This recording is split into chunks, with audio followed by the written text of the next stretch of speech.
अस्सलाम वालेकुम नाजरीन, आजकल बलदियाती इंतखाबात टॉक ऑफ द टाउन है। 31 साल बाद आज़ाद कश्मीर में बलदियाती इंतखाबात होने जा रहे हैं। नाज़रीन, जहां आवाम में खुशी की लहर है, वहीं बेशुमार लोग इसमें हिस्सा लेने के लिए भी तैयार नज़र आ रहे हैं। एक अरसा के बाद नौजवानों को अपना सियासी मुस्तकबिल दिखाई देने लग गया है। आज हम डायलॉग विद अज़ीमी में इसी पर बात करेंगे। अस्सलाम वालेकुम अज़ीमी साहब। वालेकुम अस्सलाम। अज़ीमी साहब, बलदियाती इंतखाबात का फ़ैसला कैसे मुमकिन हुआ? जी, आपका सवाल बिल्कुल वजह है।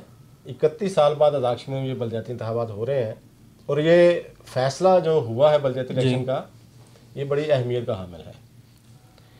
इसमें आप जानते हैं कि हमने कोई 2 साल पहले बिमर से तहरीक इनकाद बलदियाती इंतखाबात का प्लेटफॉर्म बनाया जी, और वहाँ से हमने एक जदोजहद शुरू की।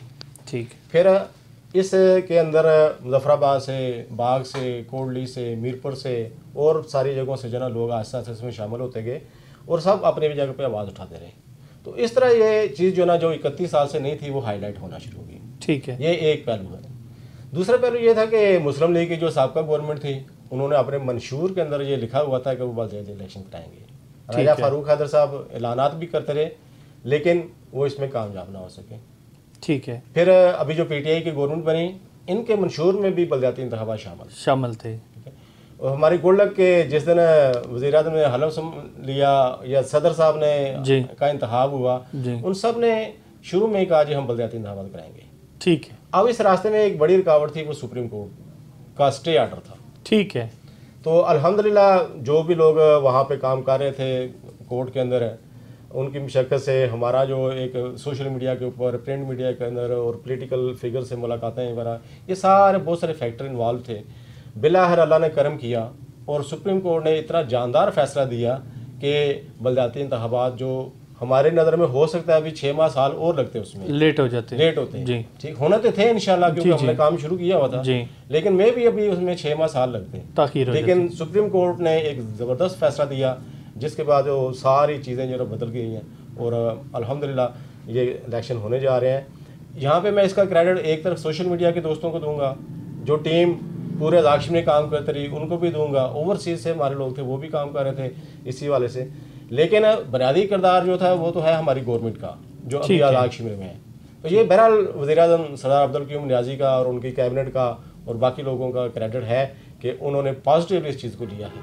और सुप्रीम कोर्ट का तो मैं पूरे आज़ाद कश्मीर के अवाम की तरफ से, बिलखुसूस नौजवानों की तरफ से शुक्रगुजार हूँ कि उन्होंने ये फ़ैसला किया और ऐसा डिसीजन दिया कि अब बलदियाती इंतखाबात का रास्ता रोकना मुमकिन नहीं है। ठीक है, अज़ीमी साहब, बलदियाती इंतखाबात में सियासी जमातों का क्या किरदार होगा? ये आपकी दूसरा बड़ा अच्छा सवाल है। पहला भी सवाल बहुत है, दूसरा जी। इसमें सियासी जमातें जो ना, वो आपको पता है कि किसी भी रियासत के अंदर, किसी भी मुल्क के अंदर जो ना बुनियादी किरदार होता ही सियासी जमातों। ठीक है, अगर कहीं डिक्टेटरशिप है, मार्शल है, वो अलग बात है, फौजी निज़ाम है, बादशाही निज़ाम है सऊदी अरब की तरह। लेकिन जहाँ पे जमहूरियत है, वहाँ पे सियासी जमातों का बहरहाल किरदार है। तो मैंने कल परसों एक आर्टिकल में छोटा सा लिखा था कि 31 सालों से जो इलेक्शन नहीं हुए, इसमें सारी सियासी जमातें ना वो इस शरीक जुर्म है इसमें। ठीक है, लेकिन हमने ये माजी की लकीर नहीं पीटनी है। ठीक है, आपका जो सवाल है कि सियासी जमातों का क्या किरदार है, बड़ा इंपॉर्टेंट होता है। ठीक, क्योंकि रियासत को आगे लेके जाना, निज़ाम को चलाना, हुकूमतें बनाना, बहरहाल सियासी जमातों का काम होता है। ठीक है, एक जो कोताही सियासी जमातों से हुई थी, बलदियाती इलेक्शनों ने पसे कुछ डाला रखा, उसमें सियासतदानों का टाइम मफादात वाबस्ता थे, उनके और बहुत सारी चीज़ें थी जिसकी वजह से वो नहीं करवाना चाह रहे थे। लेकिन अब मैं समझता हूँ कि सियासी जमातों को ये काम करना चाहिए कि माजी को छोड़ें, ऐसे नए लोगों को, ऐसी पढ़ी लिखी जो हमारी नस्ल है, जो बाशऊर नस्ल है, बाकिरदार नस्ल है, पॉलिटिकल वर्कर हैं जमातों के पास और प्रोफेशनल्स हैं, उनको जो ना उनका आगे लेके आना चाहिए। अब सियासी जमातों का लिए ज़रूरी है कि वो ऐसे लोगों को उम्मीदवार के तौर पे लेके आएँ जिनकी पब्लिक के अंदर कोई वर्थ हो, जो प्रोफेशनल्स हों। ठीक है, रवायती जो है ना, डेरों के ऊपर हाजियाँ देने वाले, वहाँ पे वो पर्चियाँ बांटने वाले, ठीक है, जी हजूरियाँ करने वाले, वो उनसे इज्तनाब किया जाए। ठीक, और मैं यहाँ पे ये एक तनबीह भी करना चाहूँगा, वार्निंग भी करना चाहूँगा कि अगर सियासी जमातों ने जेन्युइन पॉलिटिकल वर्कर्स को आगे ना लाया, ठीक है, तो ये बात आज रिकॉर्ड पे आप ले आए कि अगले चंद सालों के अंदर यह सियासी जमातों का वजूद खत्म होना शुरू हो जाएगा और इनकी जगह पर नई जमातें आएंगी, नई पॉलिटिकल पार्टीज आएंगी जो जेन्युइन पॉलिटिकल वर्क के ऊपर मुश्तमिल होंगी। ठीक है अज़ीमी साहब, बल्दियाती इदारों के स्ट्रक्चर के मुतालिक नाजरीन को आगाह करें कि ये कैसे होता है। जी, बल्दियाती इदारे क्योंकि नई नस्ल हमारी जो है जी 30 साल तो इलेक्शन ही हुए, 10 साल और डाल लें, 10 साल का बच्चा जब होता है उसे क्या पता है 40, इसका मतलब कि जो 40 साल तक के हमारे नौजवान हैं जी उनको नहीं पता ये क्या है। ठीक है, उन्होंने एडमिनिस्ट्रेटर ही देखे हैं। ठीक है, तो ये देहातों की सतह पर यूनियन काउंसिल होती है। ठीक, और जो शहरी आबादियाँ होती हैं वो छोटे बड़े शहर जो हैं वहाँ पे कहीं म्यूनसिपल कमेटी है, कहीं म्यूनसिपल कॉर्पोरेशन है और कहीं के ऊपर जो है ना वो टाउन कमेटी होती है। ठीक है, तो ये इनका ढांचा होता है। जो हमारा साबका सिस्टम है जी जिसके ऊपर लास्ट इलेक्शन हुए थे जी, उसमें एक मखसूस आबादी के ऊपर हर गांव में बीडी मेंबर बनता है, बेसिक डेमोक्रेटिक मेंबर। ठीक है, बेसिक डेमोक्रेसी का वो हिस्सा होता था। ठीक है, हर गाँव से एक मेंबर बनता है।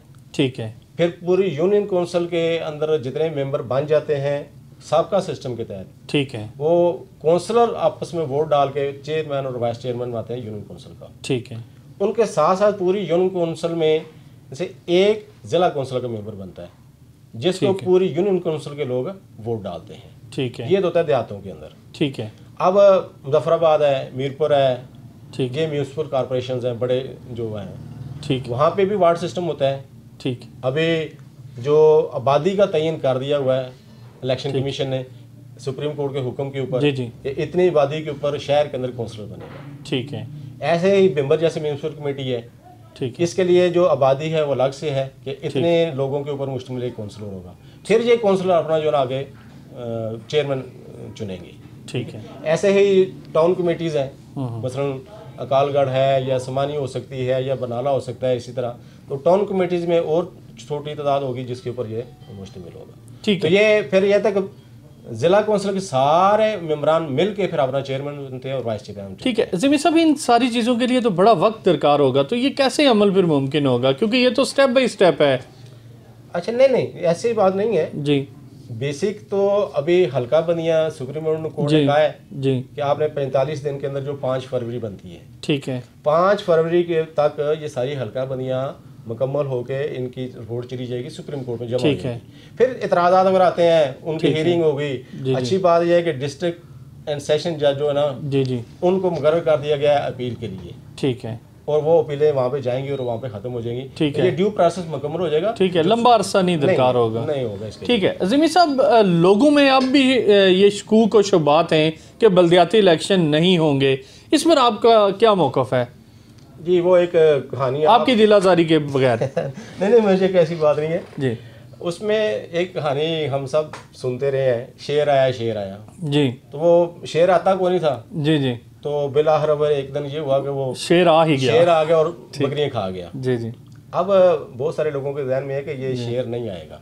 ठीक है, लेकिन मैं उनसे ये कहना चाहता हूँ कि ये शेर आ चुका है। ठीक है, अब वो एडमिनिस्ट्रेटरशिप के ख्वाब देखने वाले जी जी या डेरों के ऊपर जो ना वो चापलूसी करने वाले, हाजिरी देने वाले, ठीक है, उनके रास्ते बंद हो रहे हैं। ठीक है, और मैं ये बड़े इत्मीनान के साथ इसलिए कह रहा हूँ जी कि सुप्रीम कोर्ट का जो डिसीजन आया ना उसको अगर आप देखेंगे तो उसमें कोई गुंजाइश उन्होंने छोड़ी नहीं है। ठीक, किसी भी किस्म की गुंजाइश नहीं छोड़ी कि कोई बंदा अदालतों में जाके स्टे ले ले, ठीक है, पार्टी स्टे ले ले। ठीक, आज अगर गवर्नमेंट ये बल्दियाती इलेक्शन नहीं करवाती जी अगस्त से पहले जी जी, तो कोई भी आम शहरी उठ के सुप्रीम कोर्ट में दरखास्त दे देगा कंटेम्प्ट ऑफ कोर्ट की। ठीक है, और ये पूरा ढांचा वज़ीर-ए-आज़म समेत जो है ना वो ज़मीन पे आ जाएगा। अच्छा, खत्म हो जाएगा। ठीक है, जिस तरह नवाज शरीफ साहब को खड़े उन्होंने निकाल दिया जी, ऐसे ही वो गिलानी साहब थे जी, कोर्ट के अंदर उन्होंने कहा कि जब तक आप खड़े हैं आपको सजा है।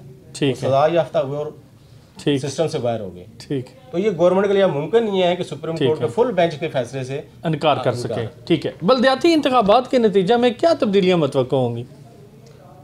ये नई नस्ल को पता होना चाहिए, इसके ऊपर हम ऐसे 2 साल से बातें कर रहे हैं जी। जमहूरियत के 2 हिस्से हैं, एक है हमारी पार्लियामान, असम्बली, सेनेट वगैरह, कौंसिल वगैरह, दूसरे हैं बल्दियाती इदारे। असम्बली तक तो हम वाकिफ हैं, नौजवान भी वाकिफ हैं जी जी, MLA बनते हैं, वजीर बनते हैं, वज़ीर-ए-आज़म बनते हैं, सारा कुछ बनता है। बल्दियाती इदारों से वो वाकिफ नहीं जी। तो बुनियादी तौर पर यह है कि हर जमहूरी मुल्क के अंदर जो डेवलपमेंट का काम है ना, ये सारे का सारा जो है ना, ये आता है बलदियाती इदारों के अंदर। ठीक। जो हमारे MLAs होते हैं या हमारे मिनिस्टर होते हैं, असेंबली के मेम्बरान होते हैं, उनका काम है बजट बनाना, पॉलिसियाँ बनाना, कानून साजी करना। ये 3-4 बड़े काम हैं उनके। ठीक। कि एक तो अवामी मफाद में कानून साजी करना, फिर बजट साजी करना, फिर पॉलिसियाँ बनाना। ठीक। इसके अलावा उनका कोई काम नहीं है। ये डेवलपमेंट का सारा काम, अमूर हुकूमत को चलाना, ये सारा। और मैं ये भी कहूँगा कि जो तरक्की याफ्ता ममालिक हैं, वहाँ पे हेल्थ सिस्टम वो भी इन्हीं के अंडर आता है।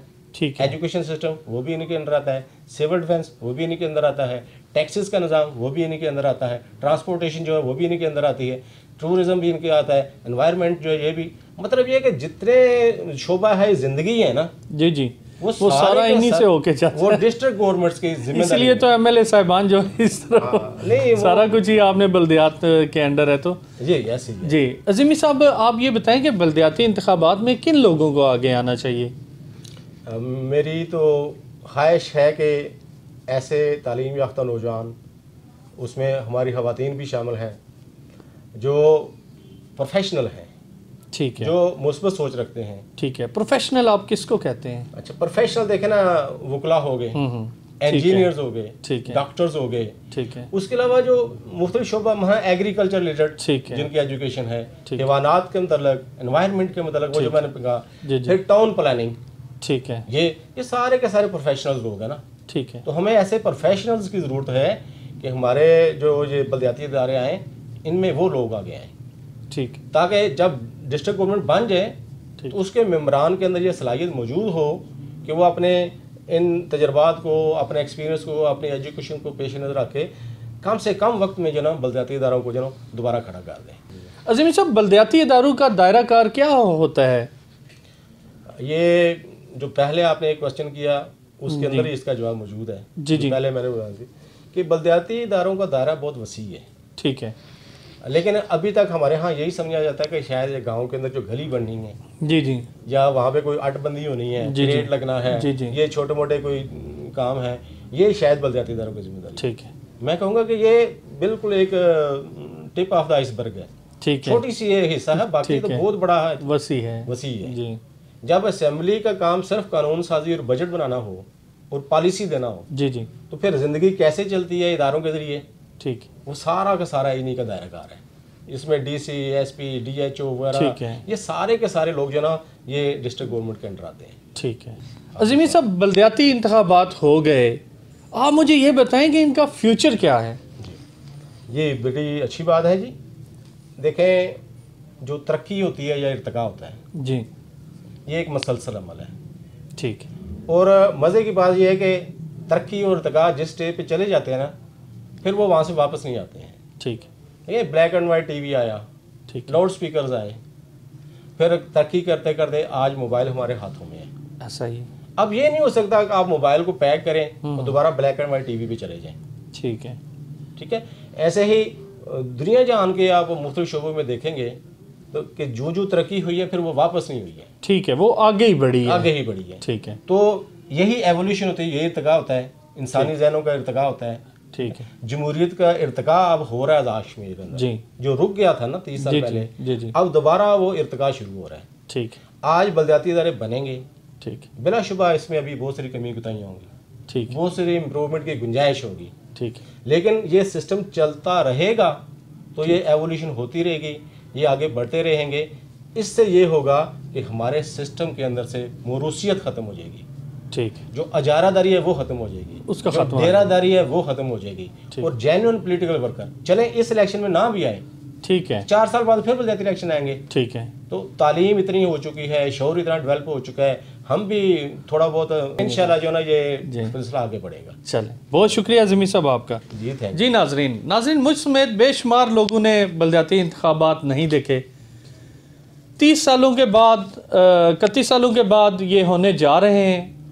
खुदारा बहुत अच्छे लोगों को सामने लेकर आइएगा, अपने इंतखाब उन लोगों के साथ ही रखिएगा जो माशरे के लिए और हमारे मुल्क के लिए बेहतर किरदार अदा कर सकें। इन्हीं अल्फाज के साथ अपने मेज़बान हारून रशीद को अगले प्रोग्राम तक इजाज़त दीजिए। अल्लाह हाफिज़।